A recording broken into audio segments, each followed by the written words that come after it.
নিরাশা হয় কাফের, নিরাশা কে হয়? কাফের। তখন আবার আল্লাহ তাআলা বলছেন, আলেম আব্দি আনাল্লাহ রাব্বান, আমার দাস দাসী কি জানে যে তার একজন প্রতিপালক রয়েছেন, এক ফেরুদ্দাম্বা, যিনি পাপকে ক্ষমা করতে পারেন। তো দিন যায় রাত্রি যায়, ফামা কাসা ফাজনা বা জাম্বান, আবার কোনোদিন পাপ করেছে।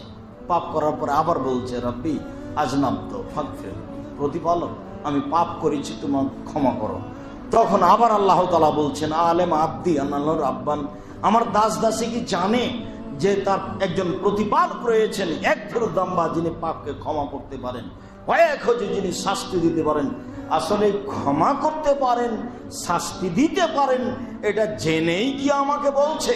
যদি জেনেই বলে গাফারতু লাহু, তা ক্ষমা করে বলতে বলতে বলছেন, ইয়াফাল মাকাদা, তার জীবনে যদি বহুবারও ঘটে থাকে আর এমন করে থাকে, আমি তাকে ক্ষমা করে দেব। এর অর্থ এই নয় যে বহুবার করতে বললেন, এর অর্থ এই যে পাপ করে যেন মানুষ নিরাশা না হয়।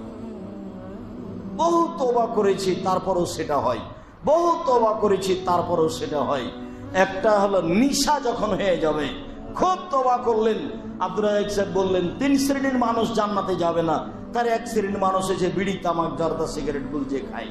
খুব তওবা করলেন, 3 দিন টিকার পরে আর নেই। বক্তব্যের এক ফাঁকে শুনলেন দাড়ি, সেদিন দাড়ি ছেড়ে দিয়েছেন। তার মানে এটা নিশা ছিল না, খারাপ লাগছিল, এখন ভালো লাগে।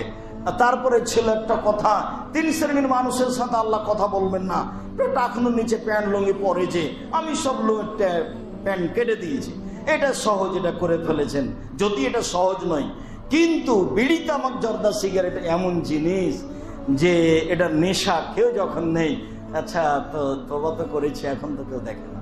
আর একটা হলো অশ্লীল কাজ, সেটা হস্তমতন হোক, সেটা ল্যাংটা মেয়ে দেখা হোক, সেটা যেটাই হোক না কেন, অশ্লীল কাজ এত খারাপ, এত খারাপ, এত খারাপ, হাদিস জাল।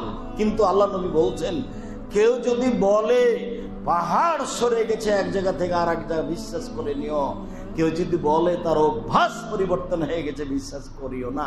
হাদিসটা জাল, মানে আর রাসূলের কথা এটা নয়। মানুষ পরিবর্তন হতে পারবে, এ কথাই ঠিক।